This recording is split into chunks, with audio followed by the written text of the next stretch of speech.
Shalom, shalom, family. Barakatah Yahweh, Ba'ashem Mashiach Yahushai, Ba'ashem Kakadash. All praises to the Father of lights, Yahweh, and his beloved Son, Yahushai. Peace and power to the throne of King David, and peace and blessings to you, royal house. All praises. I pray that your weekend was at least restful, and you got some of the things that you want, and I pray that you got everything that you need. If you're still holding on out there, all praises. Stay squared and keep your faith intact, because that's the only thing that's going to get you out of here. Giving up, if you quit, you know what you're going to get. That's nothing. All right. As for me, got away this weekend. All praises. My princess took me to Palm Springs. Ain't been there since before COVID. It's changed a lot. It's a city full of booty boys now. That's all that's there. We was in a hotel, man. That's all they had. They had faggots and old white people. All right. And these white people look like they've been there since the 70s, man. Back when, Bob Hope and all that shit was going, and Bing Crosby and all of them, the Rat Pack, Sammy Davis Jr., that type of shit. These old motherfuckers wearing white diamonds and shit and big ass pearls around their neck. That's who was out there. Got some good restaurants though. We was able to hit some of them up. So really needed that, man. Really needed that break. Like I say, I ain't been to Palm Springs since before 2020. So it was good to visit. Still pretty out there. It's hot as hell. But and they still got the casinos, but they done killed all the buffets. Vegas, like Vegas too, but Vegas is dead now. It's expensive. They don't comp you no more, But me, see, I'm not a gambler. I'm too cheap to gamble. Me, when I go, $20. $20, that's it. And I go to the penny slots and sit there. And you know why I do that?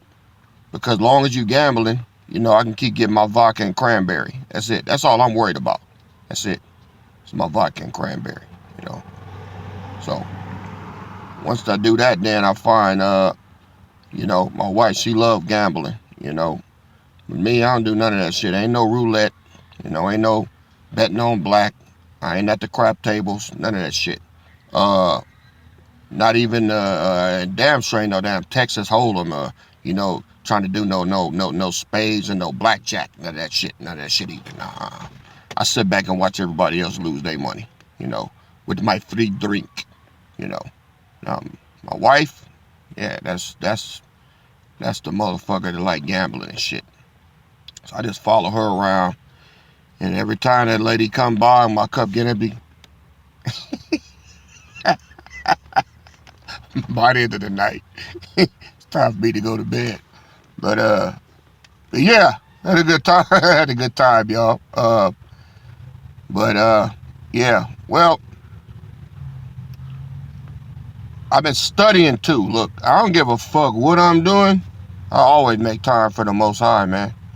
So, sometime in the middle of the night, I'm kind of nocturnal now because I ain't working, so my sleep pattern is erratic. And when I wake up in the middle of the night, 1, 2 o'clock in the morning, I'm either doing two things. I'm either on TikTok or I'm reading. And what I wanted to introduce y'all to, some of y'all, if you haven't read it, I'm telling you to get it, man. I go into different books. Now, this book was given to me. See, like I say, the Brotherhood, they giving me books, man, that I haven't even got to yet. They sending it to me. Hey, King, read this. Check this out. So, shit, they teaching me now. I love that. So they hit me to this book, Melchizedek. All right. Now, y'all heard of Melchizedek, right? King of Salem. Well, I'm going to start there. Now, this going to be a little series, y'all. So, y'all go ahead and get yourself ready. All right. Y'all go ahead and get yourself ready. I'm going to start out in 66 books, all right? And I want to read to you what it says about Melchizedek, all right? And I'm going to take my time with this because I'm going to tell y'all something. Well, I know I say this about every lesson I done. I say it's very important. But guess what? This is another one that's very important, all right? So, y'all just give me a minute. Let's go to Genesis.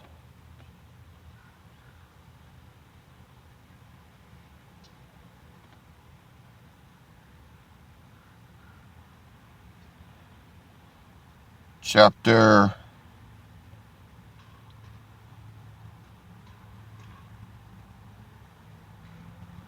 6. Shit, I might as well start at the very top. All right, yeah. Okay, before I get to the book Melchizedek, I have to start here. All right.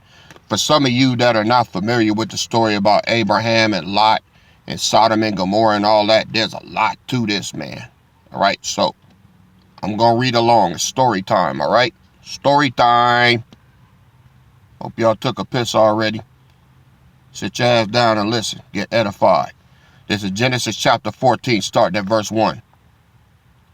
And it came to pass in the days of Amraphel, king of Shinar, Arioch, king of Elasar, Chedorlaomer, king of Elam, and Tidal, king of nations, that these made war with Bera, king of Sodom, and with Bersha, king of Gomorrah, Shanab, king of Admah, and Shemeber, king of Zeboim, and king of Bela, which is Zoar. All these were joined together in the vale of Siddim, which is the salt sea.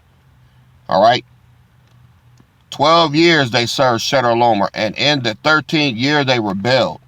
And in the 14th year came Chedorlaomer and the kings that were with him, and smote the Rephaims in Ashtaroth, Karnaim, and Zuzims in Ham, and Emims in Shaveh, Kiriathaim, and the Horites in their Mount Seir, unto El Paran, which is by the wilderness. And they returned and came to En-Mishpat, which is Kadesh, and smote all the country of the Amalekites, and also Amorites that dwelt in Hazazon-Tamar. And there went out the king of Sodom, and the king of Gomorrah, and the king of Admah, and the king of Zeboim, and the king of Bela, the same as Zoar.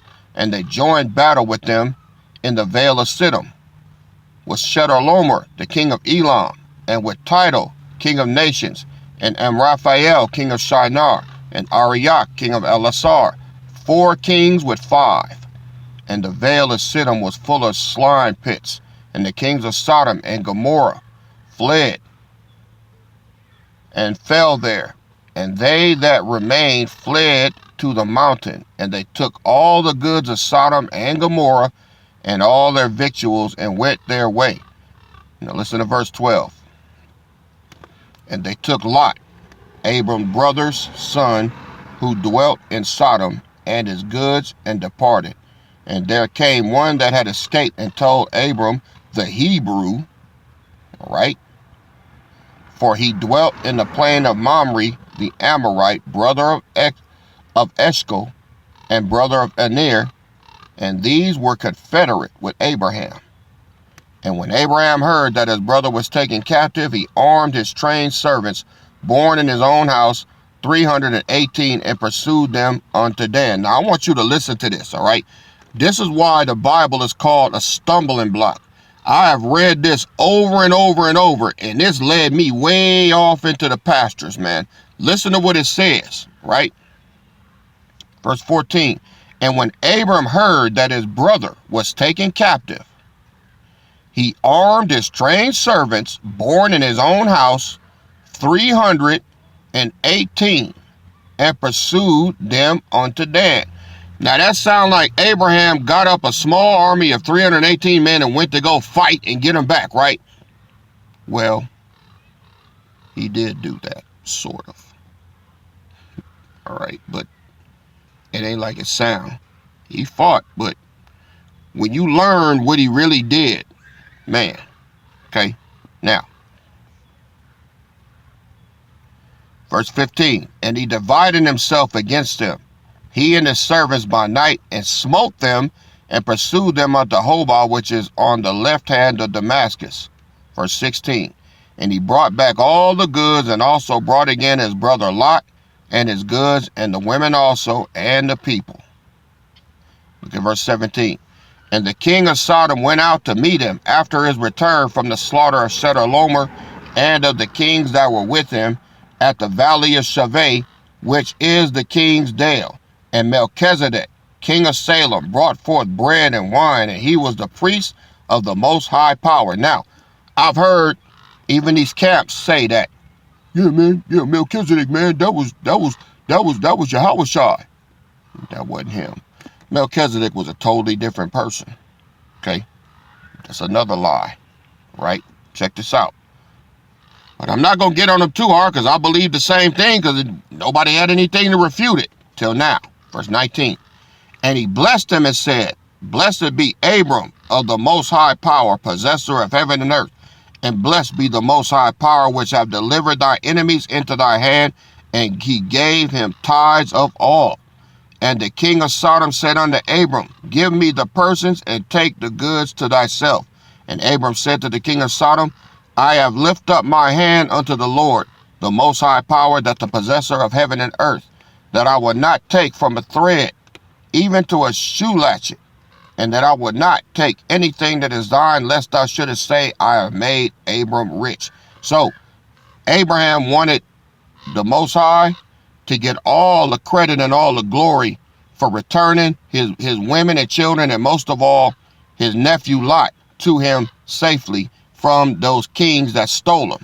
Verse 24, save only that which young men have eaten, and the portion of the men which went with me, Aner, Eshcol, and Mamre, let them take their portion. So he let them get a little bit off of the king of Sodom. All right, but that was it. So I had to give you that introduction because when you read this, like I said, the Bible purposely is written to mislead non-believers. He wants you to be tricked. He wants you to not understand it, because if you truly a man or woman of the Lord, you'll seek out the truth. That's why I said it is the glory of the power to conceal a thing, but it is the honor of kings to search out the matter. If you're not a king, you're not going to dig deep enough to find out the truth, and then you're going to be misled, which is the Most High's plan. Something, huh? What do you mean, KD? What do you mean, how is he misled? That's pretty clear cut. No, it ain't.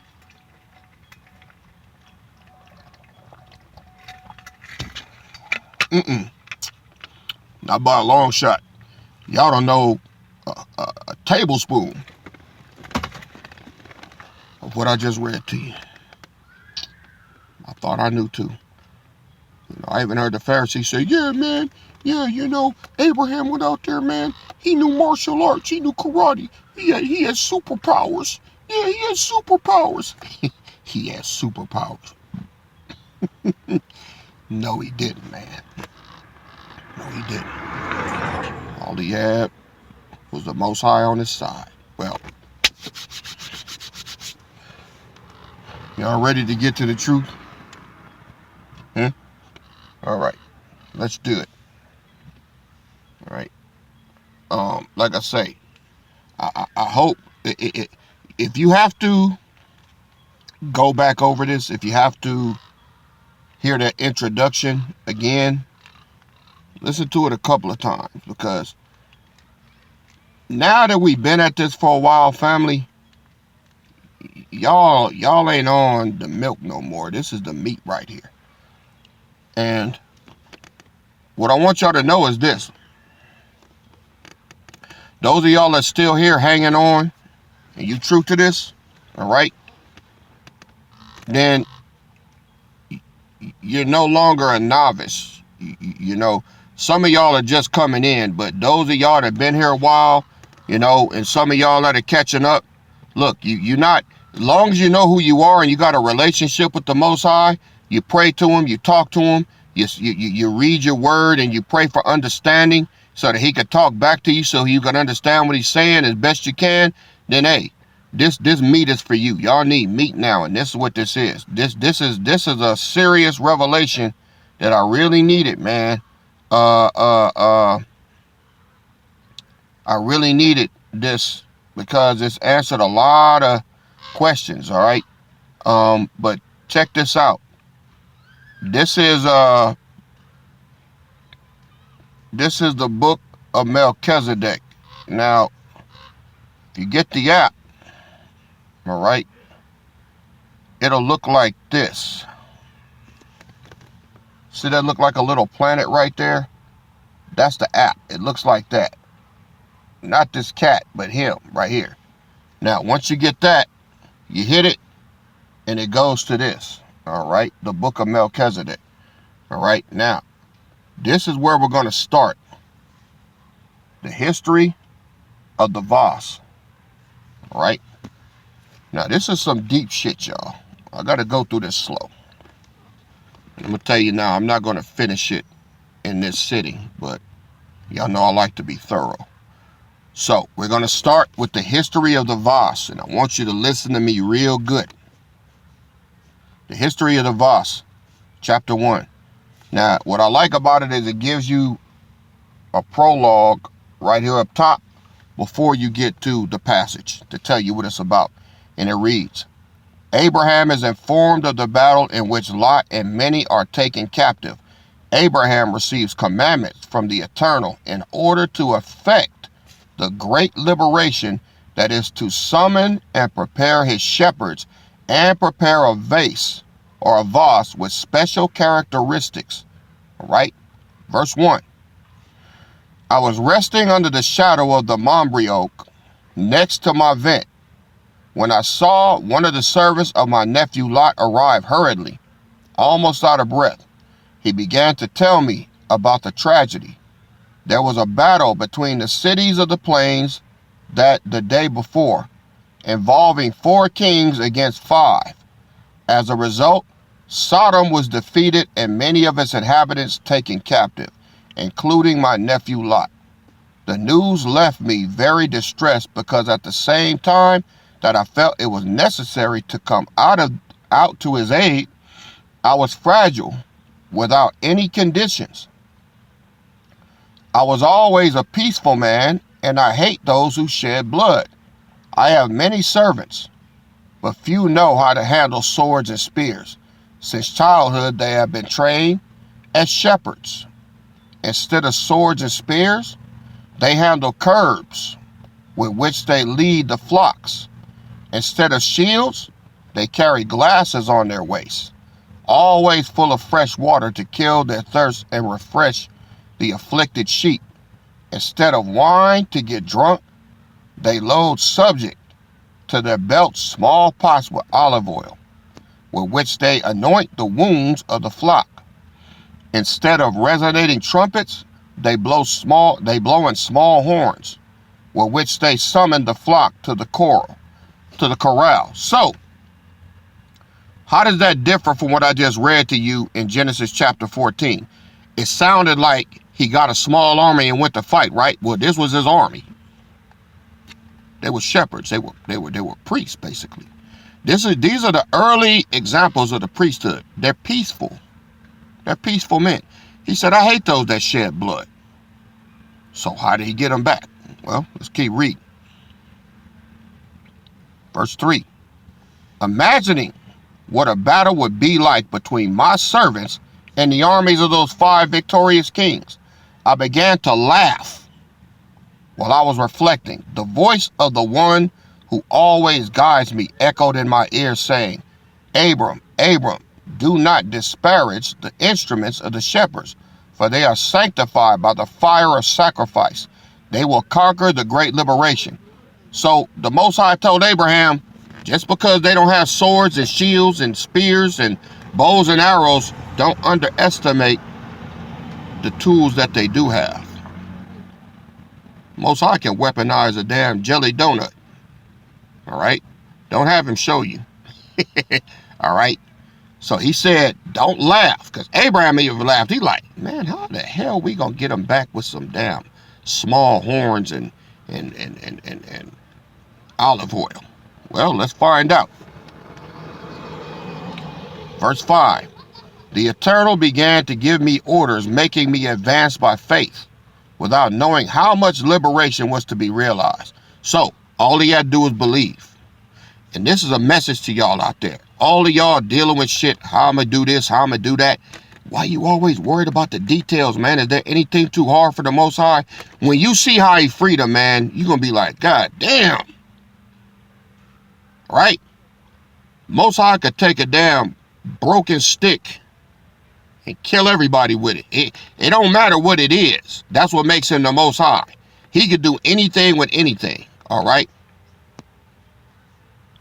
Verse 6.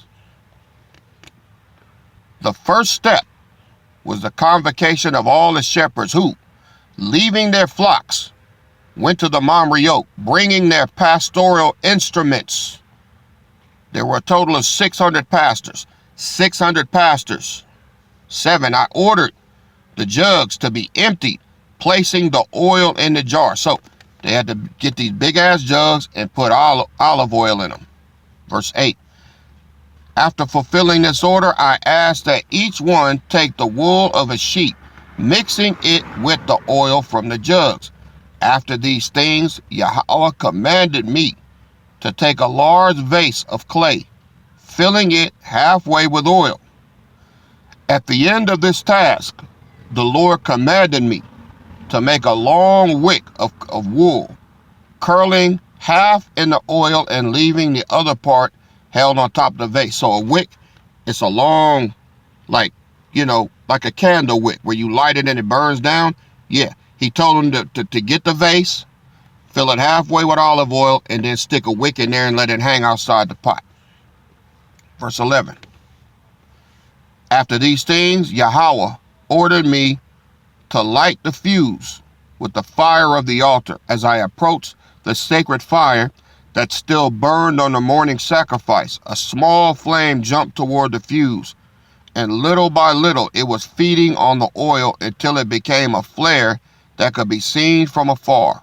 So that's the first thing the Most High told him to do. Get the clay pot, the vase, fill it halfway with oil, stick the wick in, and you know what it does? The wool, that oil travels up the wick and makes it moist, and then you lay a fire to it and it burns. The clay pot is not going to melt because the clay can stand the heat from the oil, from the wick. All right, so it's a perfect candle is what he made it. It's a light. Now let's go to chapter 2. It says, Abraham carries the vase on his shoulders, sufferings and trials in his journey. Many do not bear shame and abandon Abraham. And this also talks about the unbelief of Sarah. Okay, look at verse 1. With the vase on my shoulders, I started a walk towards the cities of the plain, being accompanied by the shepherds. Then mockers began to emerge, that seeing me with that incandescent vase in broad daylight, began to say that I was crazy.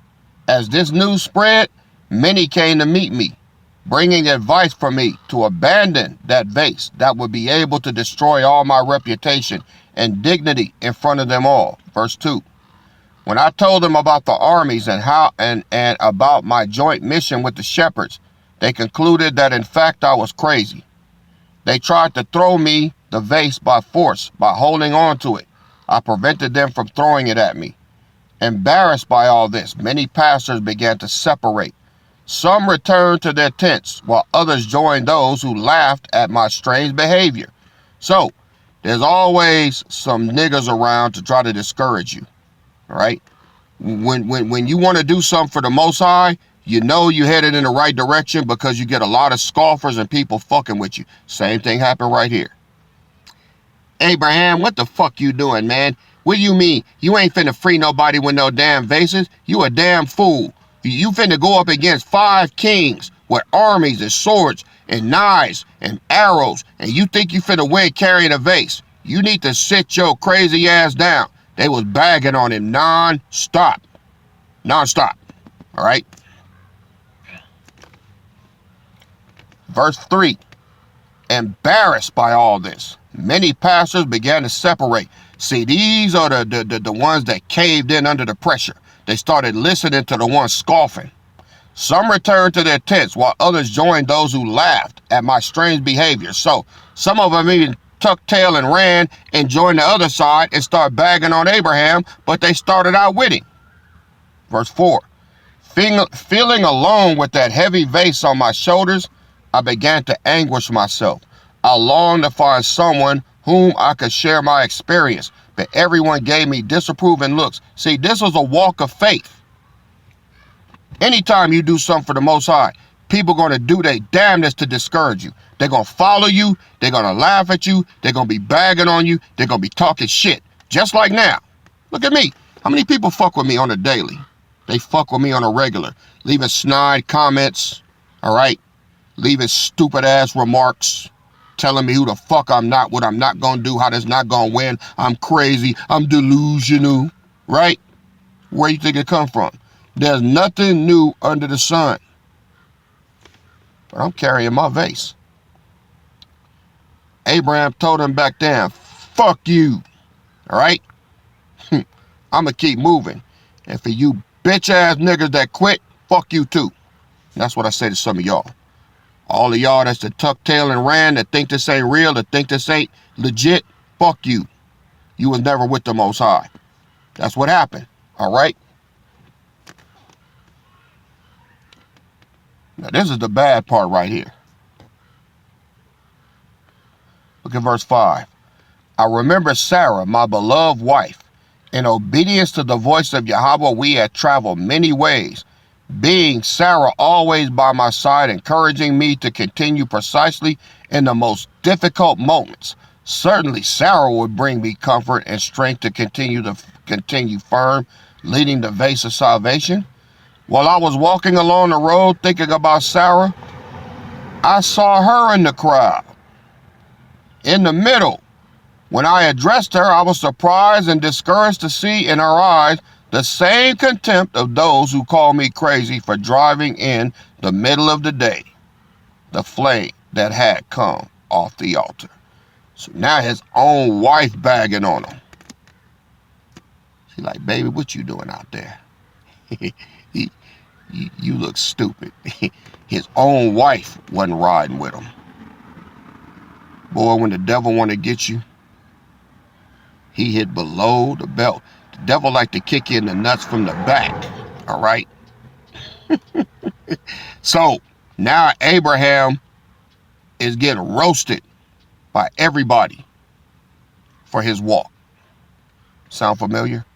Do you got people coming at you, talking shit, laughing, doubting you, doubting your walk, calling you this, calling you that? Well, this is where it comes from. All who try to live godly, all right, are going to suffer. Y'all remember that. Told you this lesson is full of meat, man. Choice cuts, all right? Hold on to your vase. Now, I'm going to cut this right here because, believe it or not, my time's up. But I'm coming back with another lesson. We're going to proceed. So, y'all go ahead and chew on this meat while I get the other slab ready. Barakatah Yahweh B'Shem HaMashiach Yahushai. We will pick up in verse 6, chapter 2, when we return. All right? This your King and Shepherd KD, and I'm out. I'll see y'all in a minute. Shalom.